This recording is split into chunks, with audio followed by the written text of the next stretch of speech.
ধানমন্ডি রুটে চকরাকার bus service উদ্বোধন করা হবে আজ।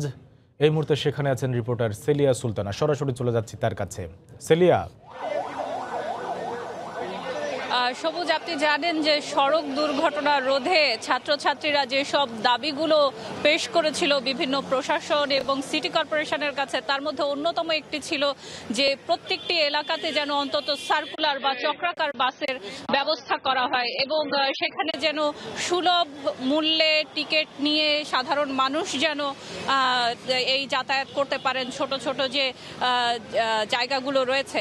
সেক্ষেত্রে কিন্তু আমরা দেখতে পাচ্ছি আজকে একদিকে দক্ষিণ সিটি কর্পোরেশন কলাবাগান মাঠের সামনে থেকে বাস উদ্বোধন করার সব ধরনের প্রক্রিয়া আসলে সম্পন্ন করেছে। বৃষ্টির জন্য কিছুটা সময় লাগছে, তবে আজ থেকে কিন্তু সাধারণ মানুষ কিন্তু এই বাসের সুফল পাবেন।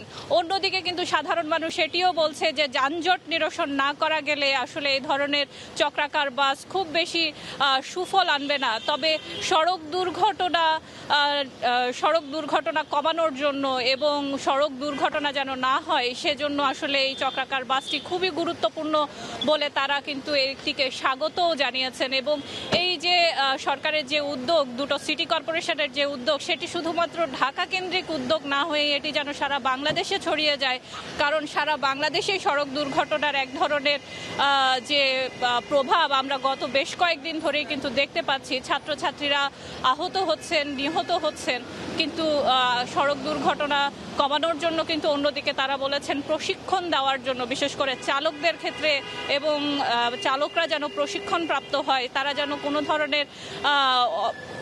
ধরনের অনিয়মের মাধ্যমে তারা যেন কোনো ড্রাইভিং লাইসেন্স হাতে নিয়ে সড়কে নামতে না পারেন, সে বিষয়গুলোও কিন্তু দাবিতে এসছে। আমরা যদি আপনাদেরকে এই রুট সার্ভিসটির কথা বলি, আজিমপুর থেকে যেটি ঢাকা সিটি কলেজের সামনে দিয়ে যাবে ঝিগাতলা হয়ে 15 নাম্বার থেকে 27 নাম্বার, এবং সেখান থেকে আপনি জানেন যে 27 নাম্বার রোড থেকে আবার এটি কলাবাগানের দিকে শুক্রাবাদ হয়ে আসবে এবং তারপরে নিউ মার্কেট হয়ে আবার আজিমপুর থেকেই কিন্তু এটি চক্রাকার ভাবে আসলে ঘুরতে থাকবে। এবং আমরা আজকে জানতে পেরেছি 32টি পয়েন্ট থেকে যাত্রীরা উঠানামা করতে পারবেন। কোনো ধরনের যেখানে সেখানে যে নামার যে প্রভাবটা দেখি, যে অবস্থাটা, পরিস্থিতিগুলো আমরা দেখি ঝুঁকিপূর্ণভাবে ওঠানামার বিষয়টি, সেটি আসলে থাকবে না।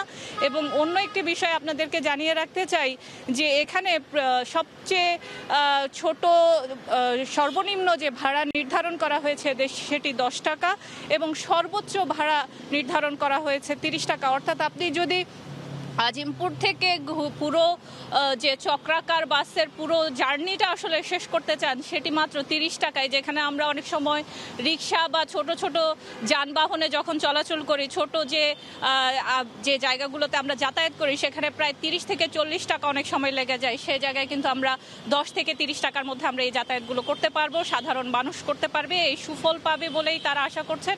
এই ছিল এখন পর্যন্ত আমার কাছে সর্বশেষ। সবুজ। রাজধানীর ধানমন্ডি কলাবাগান মাঠে ধানমন্ডি রুটে চকরাকার বাস সার্ভিস উদ্বোধন করা হবে আজ। সেই খবর জানাচ্ছিলেন রিপোর্টার সেলিয়া সুলতানা।